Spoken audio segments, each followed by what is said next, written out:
Hello दोस्तों, उम्मीद करता हूँ कि आप सभी स्वस्थ तथा मस्त होंगे।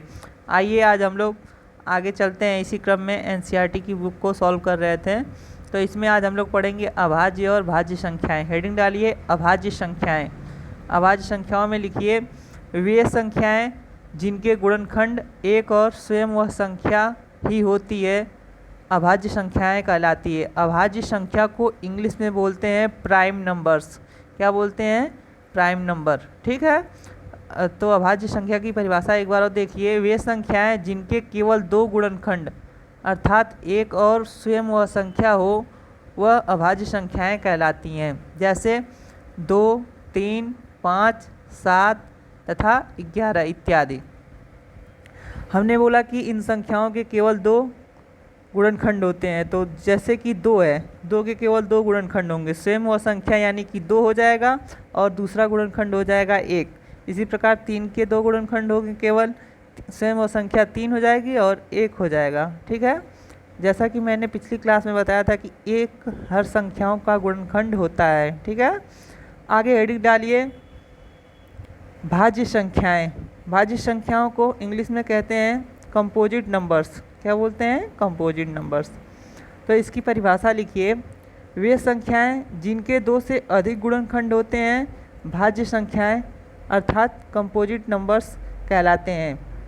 फिर से लिखिए एक बार, वे संख्याएं जिनके 2 से अधिक गुणनखंड होते हैं भाज्य संख्याएं कहलाती हैं। ठीक है, जैसे 4, 6, 8, 9, 10 इत्यादि सभी भाज्य संख्याएं।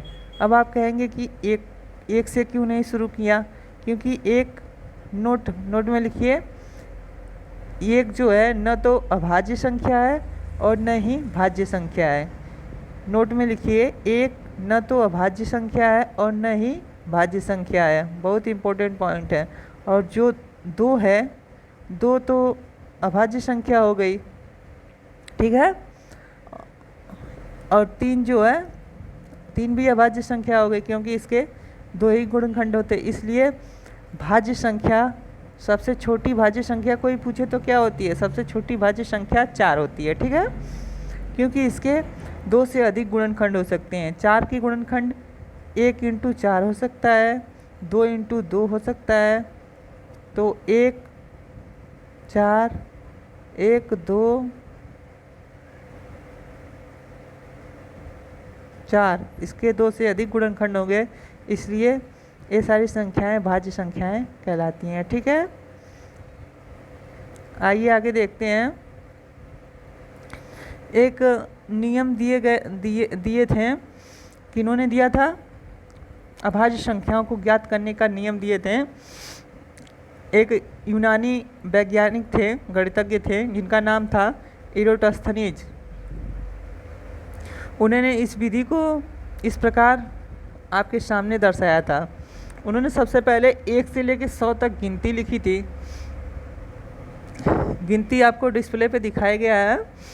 पंक्ति के क्रम में लिखा गया था 1, 2, 3, 4, 5, 6, 7, 8, 9, 10। फिर ऐसे लिखते लिखते 100 तक लिखा था।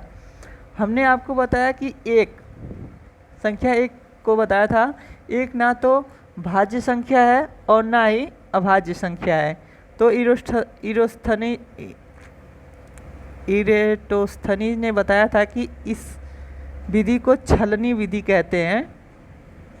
इसके माध्यम से हम लोग किसी भी संख्याओं तक अभाज्य संख्या को ज्ञात कर सकते हैं। हमने अभाज्य संख्या को सबसे छोटी अभाज्य संख्या बताया था 2 होती है, तो 2 हो जाएगा, 3 हो जाएगा, 4 तो भाज्य संख्या इसलिए नहीं होगी, 5 हो जाएगा, 7 हो जाएगा, 8, 9 नहीं होगा, 10 नहीं होगा, 11 हो जाएगा, 12 नहीं होगा, 13 हो जाएगा, 14, 15 नहीं होगा, 16 भी नहीं होगा, 17 हो जाएगा, 18 नहीं होगा, 19 हो जाएगा, 20 नहीं होगा, 21 नहीं होगा, 22 नहीं होगा, 23 हो जाएगा, 24, 25, 26 नहीं होगा, 27 भी नहीं होगा, 28 भी नहीं होगा, 29 हो जाएगा। इसी प्रकार ऐसे हम लोग गोला करते हैं। जो अभाज्य संख्याएं हैं गोला कर लेंगे 99 यानी 100 तक। ठीक है, और जिन अंकों को हमने क्रॉस का निशान लगाया है वे सारे अंक क्या हो जाएंगे? भाज्य संख्याएं हो जाएंगी, क्योंकि उनके गुणनखंड 2 से अधिक है।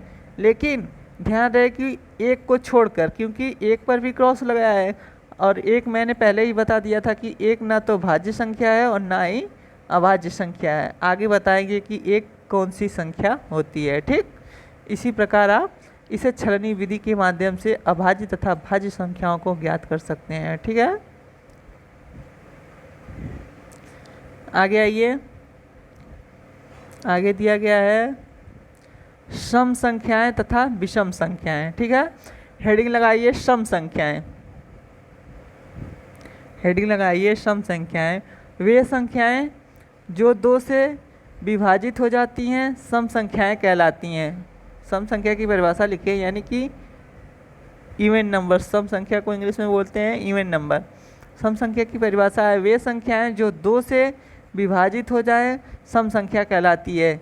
जैसे 2, 4, 6, 8, 10, 12, 14 इत्यादि। ठीक है, अब हेडिंग लगाइए विषम संख्या। विषम संख्या को इंग्लिश में बोलते हैं ऑड नंबर्स। विषम संख्या को इंग्लिश में बोलते हैं ऑड नंबर। ठीक है, इसकी परिभाषा देखिए, वे संख्याएं जो 2 से विभाजित न हो, जो 2 से विभाजित न हो विषम संख्याएं कहलाती हैं। ठीक है, जैसे लिखिए 1, 3, 5, 7, 9, 11 इत्यादि। तो अगर कोई आपसे पूछे सबसे छोटी विषम संख्या क्या है, तो आप लोग बताएंगे सबसे छोटी विषम संख्या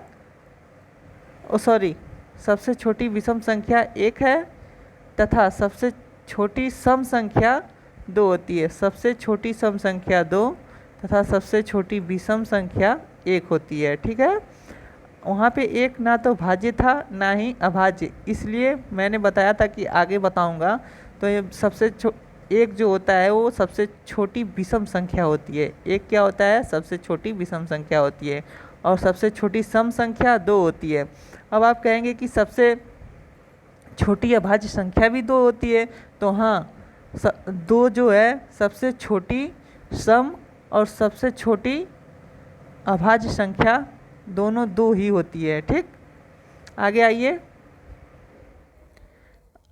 आगे दिया गया है यहाँ पे नोट में, ए में पॉइंट मिल जाएगा, सबसे छोटी सम संख्या कौन सी है। हमने बता चुका है सबसे छोटी सम संख्या कौन सी होती है। बहुत अच्छा, सनी जायसवाल का कमेंट आ रहा है, अरविंद कुमार का, और दीनू यादव और शुभम गुप्ता। बहुत अच्छा, आप लोगों ने सही जवाब दिया कि सबसे छोटी संख्या 2 होती है। और सबसे छोटी अभाज्य संख्या कौन सी होती है, सबसे छोटी अभाज्य संख्या भी 2 ही होती है। ठीक, इस प्रकार हम कह सकते हैं कि 2 सबसे छोटी अभाज्य संख्या है जो एक सम संख्या भी है। 2 सबसे छोटी अभाज्य संख्या है जो एक सम संख्या भी है। ठीक है, पॉइंट नंबर बी डालिए। 2 के अतिरिक्त अभाज्य संख्याएं 3, 5, 7, 11 हैं। 2 के अतिरिक्त यानी कि 2 को छोड़कर, क्योंकि 2 भी अभाज्य संख्या है, 2 को छोड़कर 3, 5, 7, 11 अभाज्य संख्याएं हैं। तो ये संख्याएं जो हैं 2 को छोड़ देंगे तो हम लोग 3, 5, 7, 11 सभी संख्याएं विषम संख्याएं हो जाएंगी। तो हम लोग कह सकते हैं कि इस प्रकार कह सकते हैं कि 2 के अतिरिक्त सभी अभाज्य संख्याएं विषम होती हैं, अर्थात 2 को छोड़कर सभी जो अभाज्य संख्याएं होती हैं वे विषम संख्याएं कहलाती हैं। ठीक है प्यारे बच्चों।